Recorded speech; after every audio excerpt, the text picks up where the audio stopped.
Ang latest, Gabby Concepcion, nagbigay ng pahayag tungkol sa mga babaeng malapit sa kanyang puso. Nagbigay ng opinyon si Gabby Concepcion sa pagiging malapit sa isa't isa ng kanyang mga anak na sina Casey at Gary Concepcion.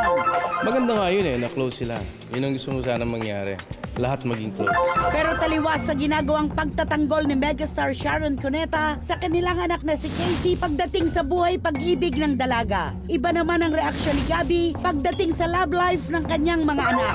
Wala akong pakialam sa love life nila, kasi syempre buhay nila yun Hindi naman ako lumiligaw, hindi naman ako naliligawan. So, kung ano man ang love life nila, di kanila na yun. At para naman sa mga patuloy na umaasa sa muli nilang pagtatambal ng megastar, ito ang iniwanan niyang pangako. Gagawin namin yon, panahon lang ang hinihintay natin. Maraming naghihintay, marami akong nakukuhang mga text, mga email, mga requests. Pero darating tayo dyan. Meron lang tayong inihintay na dapat mangyari. So, katulad ng script, binubuo pa, di ba? Marami pang binubuo. Sa pagiging malapit ng kanyang mga anak sa isa't isa, may katotohanan kaya ang mga espekulasyon na pinupunan na lang nilang magkakapatid ang pagkukulang ng kanilang ama? Mas nakatutulong kaya ang hindi niya pakikialam sa buhay pag-ibig ng mga ito? At sa muli nilang pagsasama sa isang proyekto ni megastar Sharon Cuneta, tanggapin pa kaya ng publiko ang kanilang pagbabalik tambalan? Ang mga opinyon, ihahatid na punto por punto. Ang babangka ay si Direk Joey Reyes. Yes! Thank you naman sa karangalang ibinigay mo sa akin sa mga taong ito. Una muna i-attack ko yung pagbabalik nila Gabby at saka nila Sharon. I think mabenta yan, because I remember noon, nag-Twitter survey ako, tinatanong ko kung sino yung mga artista from the past who they would like to see again. Unanimous ang decision It was Don and Richard, Sharon, Gabby. Andyan pa rin. Andyan pa rin. Pero direct kung bibigyan ka ng pagkakataon na i-direct sila ng isang pelikula, anong klaseng pelikula, anong topic, anong tema? Anong paksa? Well, unang-una, it has to be a very, very mature love story. That's true. It has to be, they act their age. They act their age, okay? At saka yung talagang makaka-relate ang tao ng mga kaedad nila. Correct. At kailangan niya may second level na mga mas bata sa kanila na gaganap bilang mga anak nila. Para sa pakilig. Yes, para sa pakilig factor. Pero bebenta at bebenta yan. But then, again, that all depends basically on Sharon and Gabby. The type of movies na ginagawa nila, di ba, nila Meryl Streep. Oo, dami ng level. Alam mo, kung pero lang may local version ng Falling in Love, naalala mo yung Meryl Streep, Robert De Niro. Yes. Sharon, Gabby, did you hear that? Okay, parang ganun tipo. Ano na lang ang kailangan gawin ni Gabby at ni Sharon para matuloy ang proyektong ito? Sa iyong opinion? Simple lang, isang statement lang, tanggapin ang mga realidad ng buhay. Ayun na. Yun na yun. Nag-iisa ka lang talaga. Thank you po. Pero abangan natin yan. Yung EP natin, excited na. Parang gusto mo siya na lang si magsulat. Omar Sortijas, yan ang ulam at kanin niya. Oo, talagang diehard Sharon niya. And we all love Sharon, we all love Gabby. Yes. Okay, especially Sharon, we wish you all the best. Correct. And their movies, Dear Heart. Yes, I love. Yes, I love. Yung mga glossy, films noon.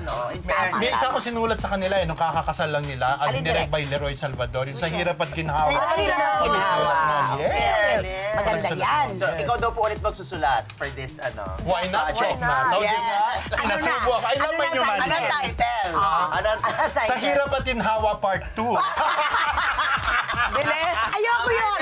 Gusto ko bagong dinig. Bagong titulo. Yung isang mabilis direct. One word lang. One word lang. One word. One word lang. Parang ano mga one word lang? Go ahead. Hindi. Balagpasin mo ba to? Hindi ko malalagpasin. Ang title ay Moment mo to. Kapalaran. With music by Rico J. Pulo.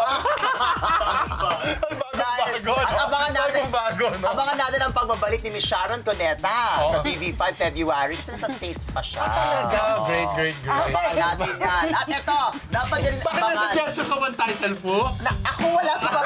Megastar. Bakit noon? Lagi kang meron. Meron ba dati? Nakacheck ko po.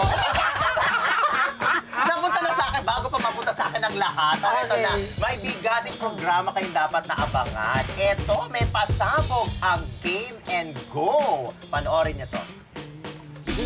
Ang guest, ang inyong inyong paboritong kasalo tuwing linggo, nag-level up na. Game and Go All-Stars level up din sa intriga. Mula sa pagiging konsehala, Shalani Soledad, level up na rin sa politika. Kaya sa darating na May, ako po ay tatakbo bilang congresswoman ng 2nd District sa Amilansod sa Valenzuela City. Mula naman sa pagiging TV and radio host, Arnel Ignacio, papasukin na rin ang mundo ng teatro. Kasali ko dun sa Atlantis Diva production ng Full Monty sa RCBC Theater. Daring ito, kaya abangan nyo yan. Mula naman sa kanyang pamilya sa Face to Face, isang mensahe ang hatid ni Ateng Jelly para sa ating host na si Chang Ami. I'm happy for her, healthy ang baby boy niya. Isa na namang boy. Ibig sabihin, kailangan masundan pa para maka-girl naman. Pero yaman din lamang nakapapanganak pa lang niya. Nagpapahinga pa siya. Nako, Chang Ami, miss na miss ka na ng iyong mga kasawsawan sa face-to-face, kaya bumalik ka na. At sa pinagdadaan ng kontrobersya ng Diamond Star na si Maricel Soriano, Edu Manzano nagbigay rin ng mensahe para sa dating karelasyon.